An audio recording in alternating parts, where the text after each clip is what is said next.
Hi friends! So tonight I'm making veggie lasagna. If you saw me post yesterday, I posted a picture of myself with a 7-pound squash. So what am I going to do with that?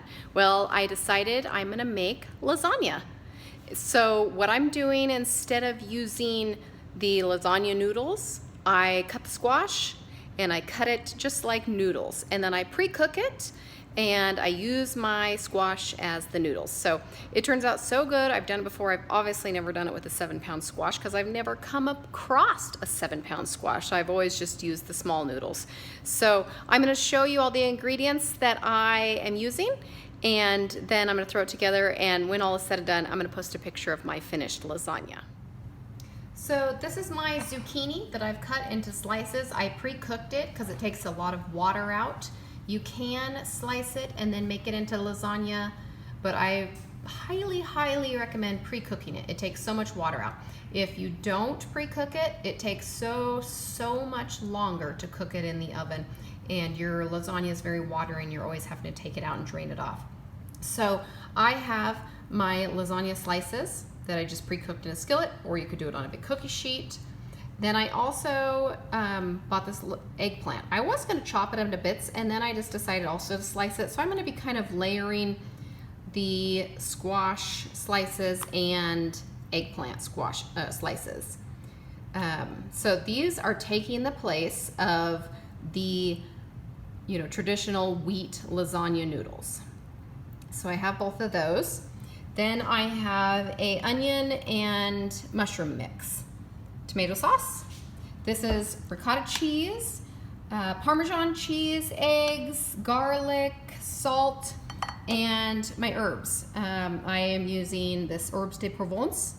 It's a really great spice blend. It has oregano, thyme, basil, tarragon, parsley, lavender, fennel seed, rosemary, marjoram, sage. It is really yummy and things, and I've never used it in a lasagna, but I thought it would be quite tasty. I have my mozzarella cheese that I shredded. I just bought a block and I shredded it in a food processor. Works so well.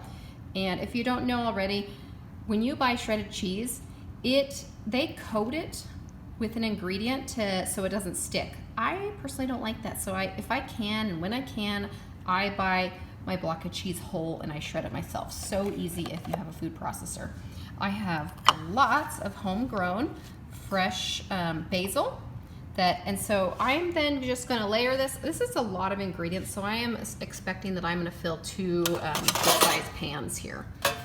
So I'm going to make 2 lasagnas from this. Now this is quite a bit of prep time, so this isn't just a quick meal you can throw together. If you're going to do something like this, set aside several hours, and then I cook it for at least an hour or 2, kind of depending. And if you pre-cook, like I pre-cooked all of this and all of this, so it's going to be a lot faster. If you don't pre-cook all your vegetables, it's going to take a lot longer. And of course, if you're a meat lasagna lover, you could add ground turkey or ground beef, whatever you prefer, and you could mix it into your sauce. I personally don't like meat lasagna, so I just love veggie lasagna, so that is what I'm doing. So here it is. I will be posting a picture when all is said and done of my final lasagna.